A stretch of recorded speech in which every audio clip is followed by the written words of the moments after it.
From whether we should really try the cinnamon bread to the best times to visit, author Erin Browne is giving us all the details on visiting Dollywood from her book, Ultimate Guide to Dollywood.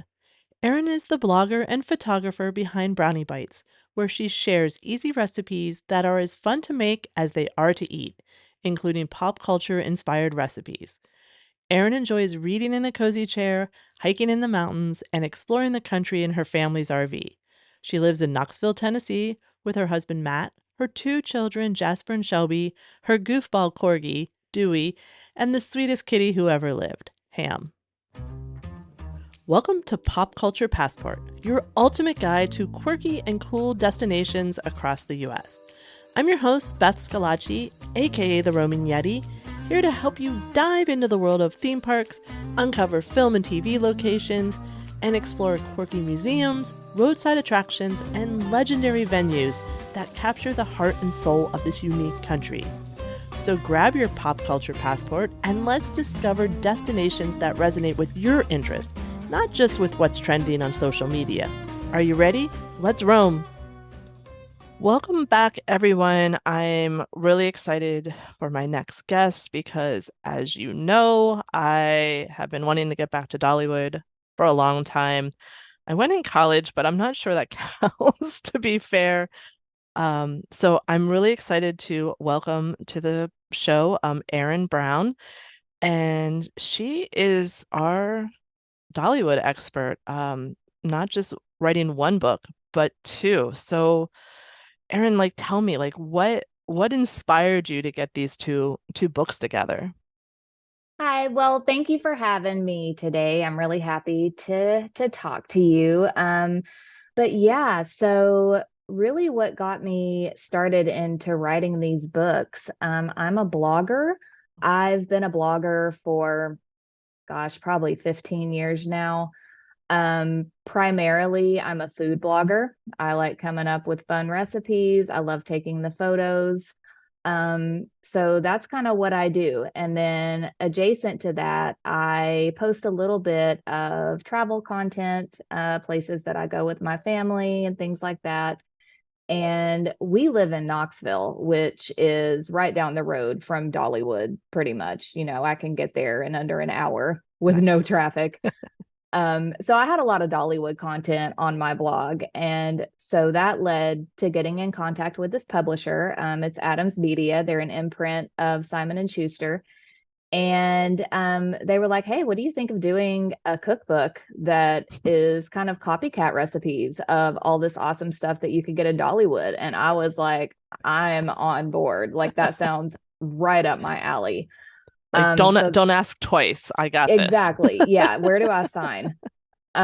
Yeah, so that is how the cookbook came about, and that was a super fun project. I just went nuts with those recipes. It was so much fun, and I tried to include, you know, the full spectrum from like the festival foods, the desserts, the treats, and then all of like the Southern style dinner food and things like that. So that cookbook, it's been out for not quite a year and a half. It came out last April Okay. 2023. Um, but not long after that, we were kind of talking and brainstorming, and we realized that there wasn't really a guidebook for Dollywood. I mean, you can go online and you can find the information that you need in different kinds of outlets, but there was no place to really get everything just in one put together area. So we thought that that might be useful for Mm-hmm. someone, especially someone who's never been to Dollywood and maybe doesn't know much about the park beyond that, it's in the Smoky Mountains and it has something to do with Dolly Parton, Right.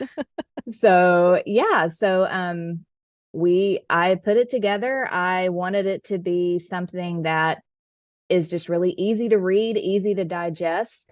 So it's a collection of 100 of what I consider to be the best parts of Dollywood. It covers the rides, it covers the shopping, where to eat, obviously. and the shows, the special events, the festivals. But yeah, I mean, I think it's a good group of information for anyone who wants to learn more about the park. That's great. Now, I have a lot of questions, and I know the book answers all of them, well, most Mhm. of them, I think. But I was hoping you would share some tips and tricks for us. What in your opinion, what makes Dollywood different and maybe even better than the other theme parks we think of in this country? Yeah, so Dollywood just feels very comfortable and cozy to me. Like it has, even though it's really popular and it's been growing like crazy, it still has, it feels like it moves at a slower pace. Like even if you go over there on a crowded day, it doesn't feel like you're just shoulder to shoulder with people and, can't move inside of the shops and have to wait 3 hours to get something to eat and that kind of thing. It's just an easy place.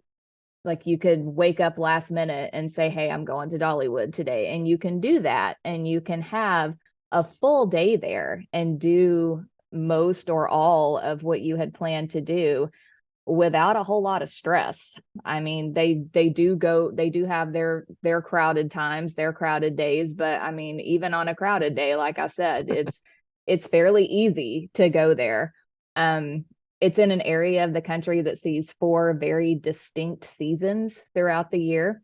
So depending on when you go, the park can and will look and feel completely different, That's and true. Dollywood takes advantage of all of those seasons with their festivals. So yeah, I mean, it's always changing and I just love it. It feels very welcoming. It's a friendly place to go. And that sort of leads me, I think you sort of covered it, but like the reason for people to visit this park. I think Dolly Parton is a huge draw, but like what else do you like what other reasons other than it's not as crowded, but what are some Mhm. good reasons to visit? So they've done a really great job making sure that there's something for everyone there and something for all ages, even though now in particular they're known for their major rides and their big roller coasters. I mean, Dollywood is rides, rides, rides. You could still have a full day there and not even ride one ride. There's great shows, there's live entertainment, they have a bird show, there's tons of great shopping, they have amazing restaurants from sit down full service restaurants to little grab and go snack stands. Um, the special events, the drone shows, the Oh, fireworks cool. shows, the parades, the Christmas tree show at Christmas is like, we have to do that every single year. They have like the fake, I think they call it Snope, like the Snow. soapy Yep. fake snow. Yeah, that's like the kickoff to our Christmas season is we have to go over there with our kids at night and see the Christmas tree Nice. show. Yeah, but it's really hard to get bored there. I mean, just whatever your favorite parts of a theme park are, Dollywood's got it.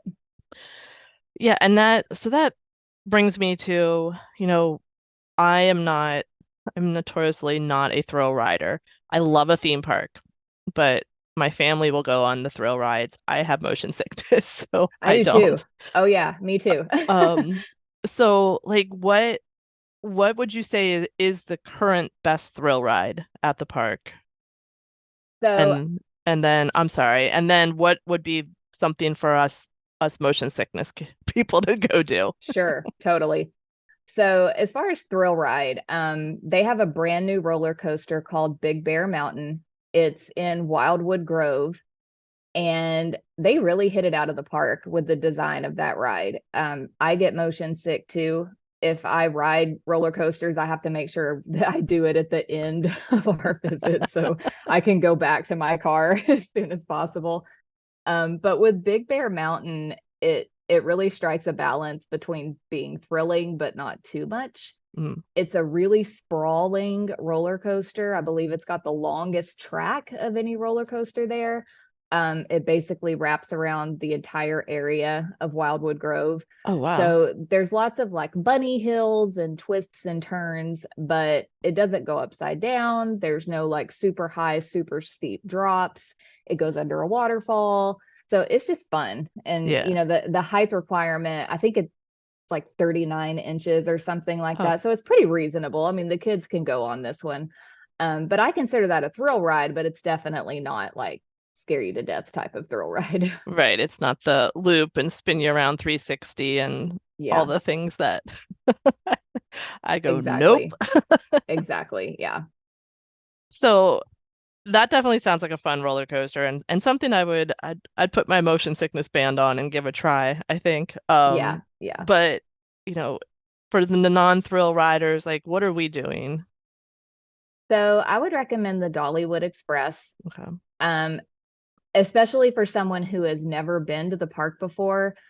I think that the Dollywood Express it's a part of Dollywood history and American history. It's a coal-fired steam engine train ride, Oh, wow. and they have been running since before Dollywood was Dollywood. The park went through several iterations of being named different things and being owned by different people, but this train has always been there. Okay. It's an authentic World War II steam train. They've got two of them that they alternate out. It runs every hour, and the ride itself takes about 20 minutes. Hmm. And it goes all through the park and through the surrounding foothills. And it just screams Dollywood. There's no hype requirement. You just kind of get up on there and you sit on these little benches, and it's super slow, super gentle. So yeah, that's definitely one that if you're not really into rides, you can do that one, and you should do that one. Um, and then over in Jukebox Junction, it's it's the area that's themed like a retro 1950s Sevierville, Tennessee. It's such a cool area over there. But they have this little ride called Rockin' Roadway. And it's a car ride. It's like this little miniature, like classic car, and it drives itself along a little outdoor track, and you've got rock and roll tunes playing in the background. And it's super gentle, it's super easy. Again, I don't think there's a height requirement in that one. I remember like having a kid on my lap driving that riding that one years ago. Yeah, so that one's good. And I guess that I totally forgot to brought like what are the different lands or areas within the park? Hmm. So when you first get into the park, you'll be on Show Street. Okay. And Dolly likes to say that she designed Show Street because she wanted it to kind of mirror like all the glitz and glam of Hollywood. Like that's her thing. So Show Street is where during the festivals they like to cover the sky in between the rows of buildings. They'll theme that out, like there could be like hundreds of kites up there, or umbrellas during the spring festival. And then the Christmas time, of course, it gets crazy on Show Street. But Show Street is where there's a couple of big theaters there. There's the bakery, the ice cream shop, the candy shop, some shopping. So it's like a cute little street going through a town into Show Street. And then you go to Rivertown Junction, and Rivertown Junction it's got like there's a water wheel in there, more great shopping. There's something called the Smoky Mountain River Rampage, which is a raft ride that one's actually not too bad for the non-thrill seekers, and it's a great way to get a little wet on the hot days when you're not going to splash country. There is Craftsman's Valley. Craftsman's Valley is about celebrating trades, arts, artisan, woodworkers, candle makers, glass blowers, things like that. And they have actual artists who are there and demonstrating their craft. So you can actually see these things being made and then actually buy some Oh, of the products that are made at Dollywood. nice. And that's actually where the Eagle Sanctuary is there. Okay. Dollywood is very big on saving their eagles and releasing as many eagles back into the wild as they can. So that's where you'll find that. Cool. There's Timber Canyon, which is themed like an old logging community back in the 1800s. There's Wildwood Grove, which is a little bit different than any of the other sections. It's got kind of a whimsical, like fairy tale type vibe to it. Hmm. Dolly said that her inspiration for that area was running off, chasing butterflies and birds off into the woods when she was growing up in the mountains when she was little. And it really does kind of embody that vibe when you're in Wildwood Grove. You have the Village and Country Fair. It's two smaller areas that are kind of in the top corner of the park. And Country Fair is kind of like a county fair. That's where you're going to find like all the classic fair Mhm. rides, like the Scrambler and the bumper cars and things like that. And then the Village is where you're going to find the train ride. There's a theater there. There's some restaurants there. So each area of Dollywood has its own look, its own feel. So it's really cool kind of walking through there because you can kind of tell the differences you're going through as it transitions from one area to the next. That's really cool. I like the different, that's why I like I love amusement parks, but like the theme parks when they actually take the time to have those different areas and theme it towards Absolutely. that is just it just makes it extra special. Yeah, totally. So do you have a favorite area and or ride? So I would probably have to say Craftsman Valley. Um, I think it's got a little bit of everything that I love about Dollywood. Um, in Craftsman Valley, my favorite ride is there. It's called Blazing Fury. It's one of Dollywood's oldest rides. It's kind of a cross between like a low thrills roller coaster and an indoor dark ride, like a themed dark ride.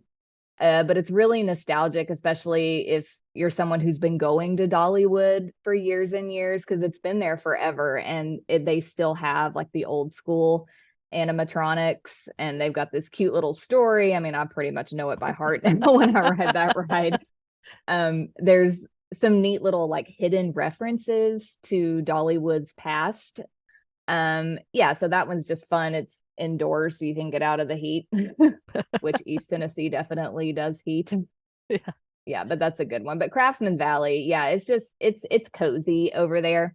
Hmm. Um, I like eating at Ham and Beans over there.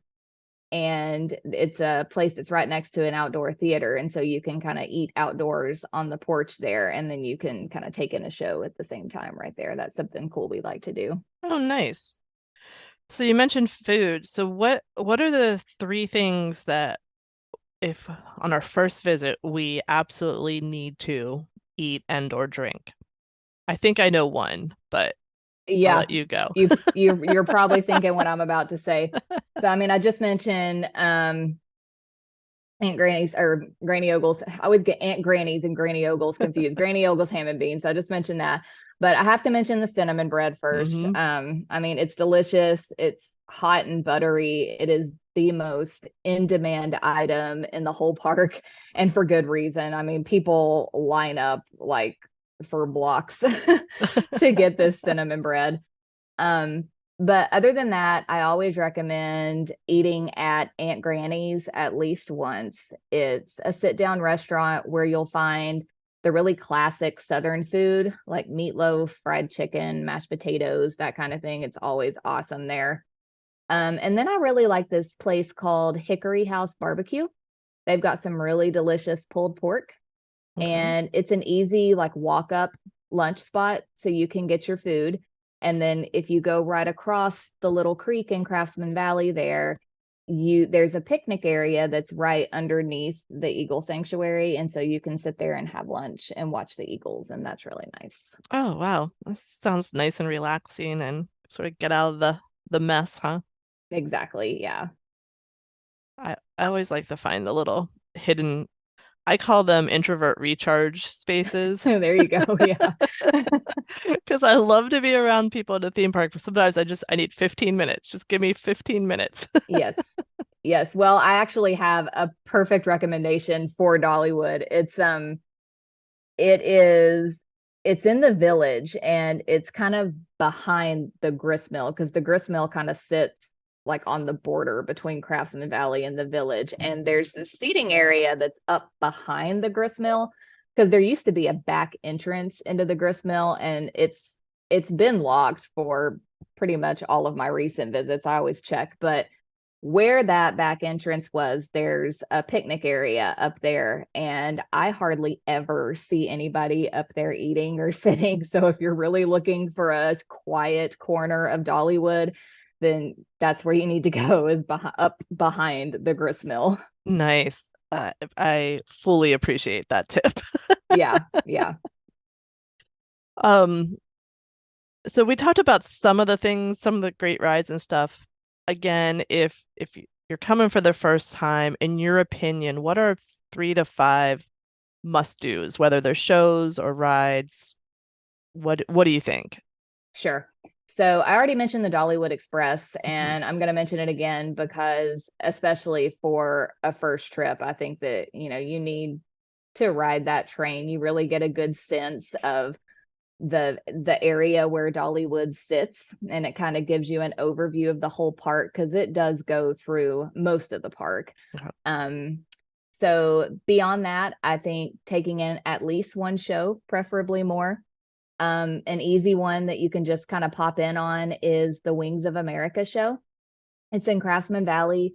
It's outdoor and covered, but they have eagles and hawks and owls, and they do the thing where they like fly over the crowd, and they'll walk them up and down the aisle so you can get really close to them. And I love that show so Hmm. much. Um, and if it's your first time, and especially if you're not all that familiar with Dolly Parton herself already, then I recommend going over to the brand new Dolly Parton Experience area. Hmm. It just opened this past spring. It's brand new. They redid what was formerly the Adventures and Imagination area. And so now they've redone the museum. It's a brand new museum. They've called it Songteller now, Hmm. but it's all about Dolly, her career from her roots as a poor little mountain girl to what she is now.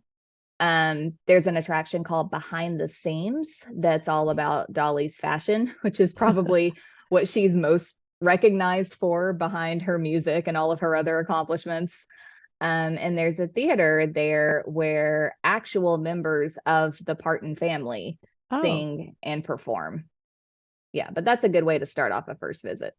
yeah, definitely. You have to get the full Dolly experience for sure. Yes.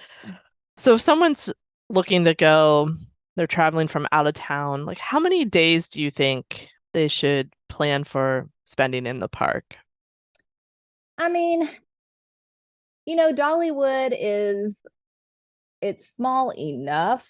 It's not small, but it's small enough and easy enough to where you could do everything in one day if you got there at rope drop and you stayed until they kicked you out. But I think that 2 days is Hmm. probably a little more comfortable. That'll let you kind of slow down a little bit and not feel like, okay, we have to, tick this off of our list and just go, go, go. Especially if you're going during the festivals, there's usually some really cool things that happen at night after dark. Okay. So if you break it up a little bit, you get tired the first day and you're like, all right, we're done. And then maybe the next day you want to come back later in the day and then stay until well after dark, then that's a good way to do it. We've done that before. And what are, I know there's like a fall and a winter festival. What are the other festivals that take place Mhm. throughout the year?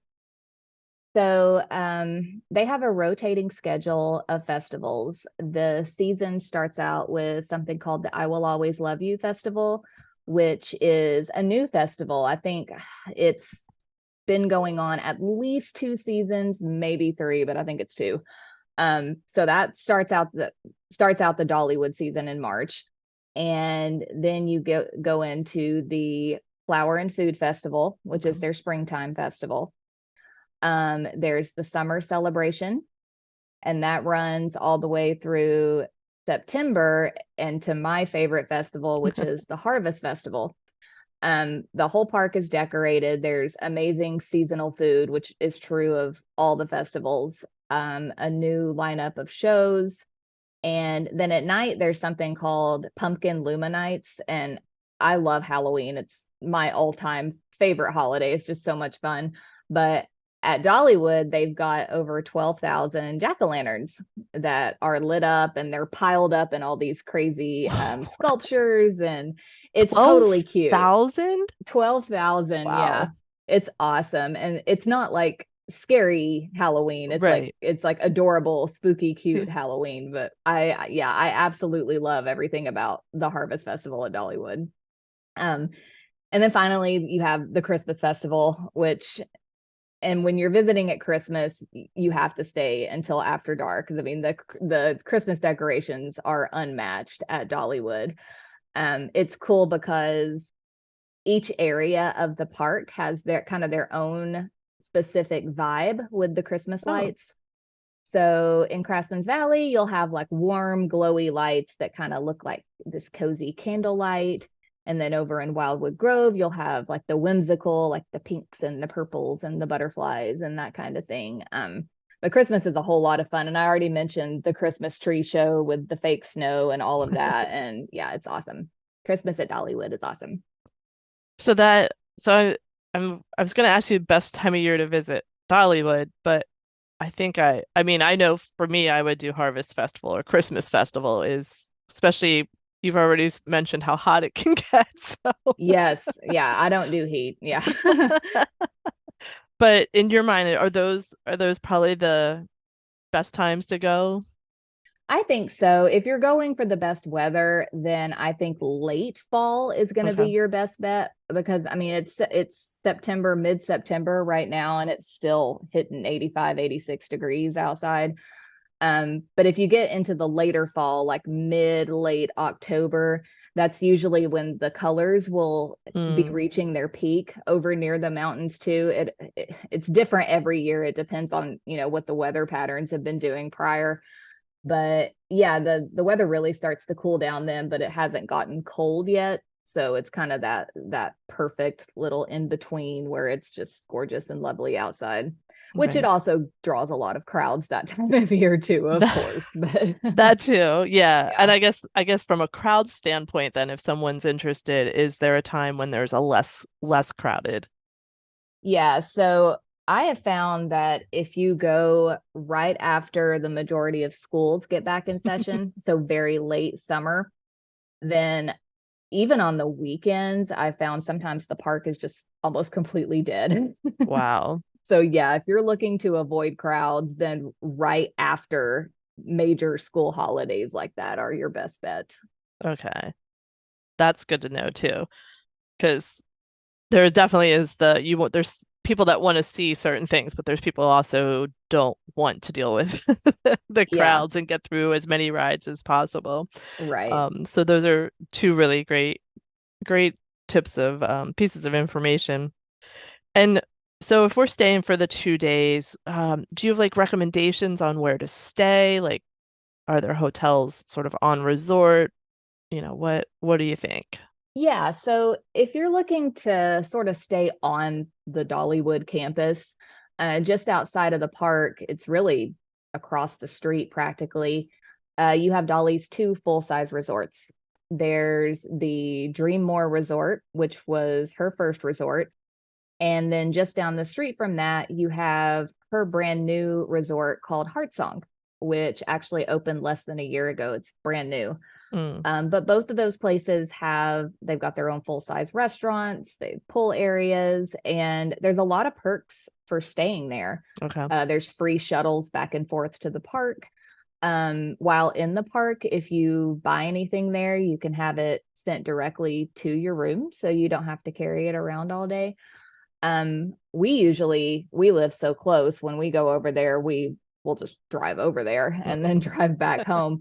But we have gone to those resorts just to eat at the restaurants and just to, there's a little bit of shopping and stuff there, but it's really pretty to kind of walk around over there too. But they're really, really nice places. And oh, they cool. each kind of have their own vibe. Like Heart Song is kind of, I think it fits in with the whole like log cabin, warm colors, kind of cozy vacation feel. And then Dreammore is more Dolly. I think it's more of like the glitz and glam type deal.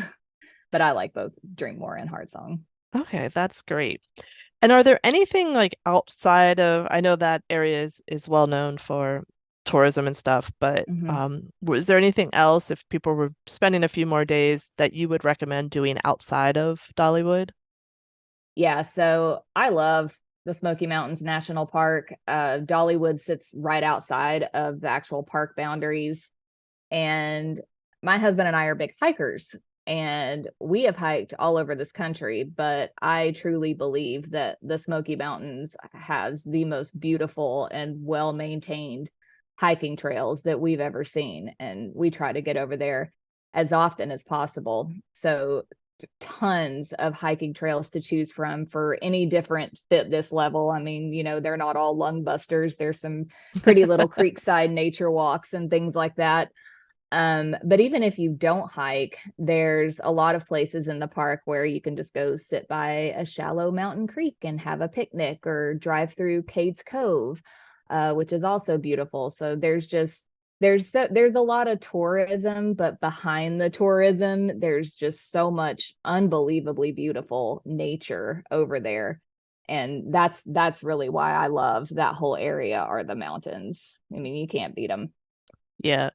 I think it was December, we drove through that area. We were driving from Cincinnati to Orlando, Hmm. and I wanted to stop at Dollywood, but I got vetoed for that time. But we drove through that area because we stopped at the Buc-ee's in Seaverville, I think Oh it is. yeah.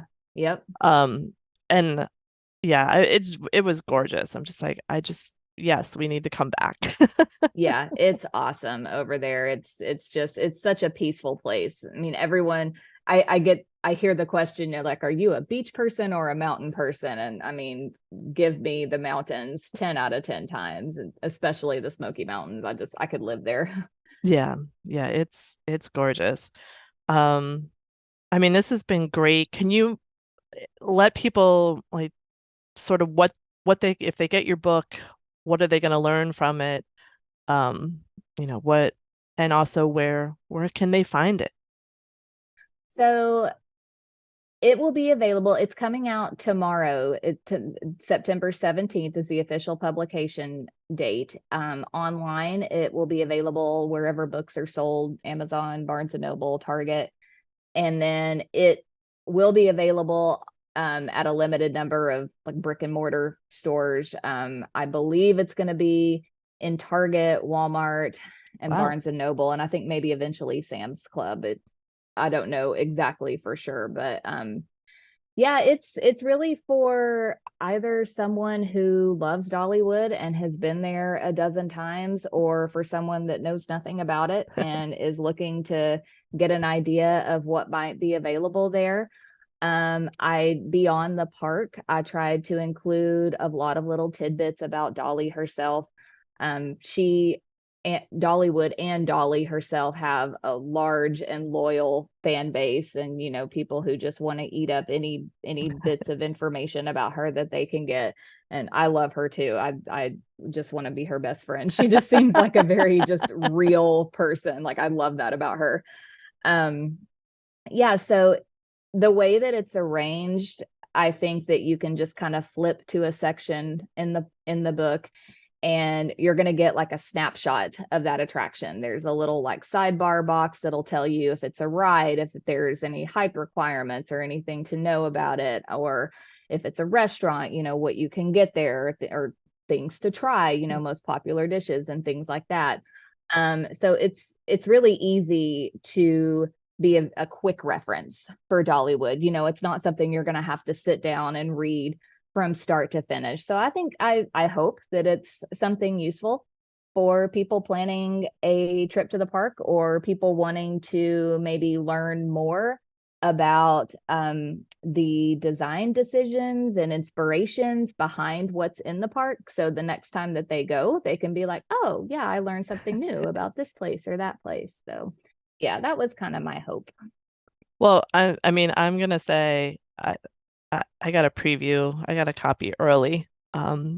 It's not called, it's called The Ultimate Guide to Dollywood for a reason. Like it is the ultimate guide. So Thank you. congratulations for Thank you very sure. much. It's very thorough and easy to read, quick to get to certain spots and look it up. So you did a great job.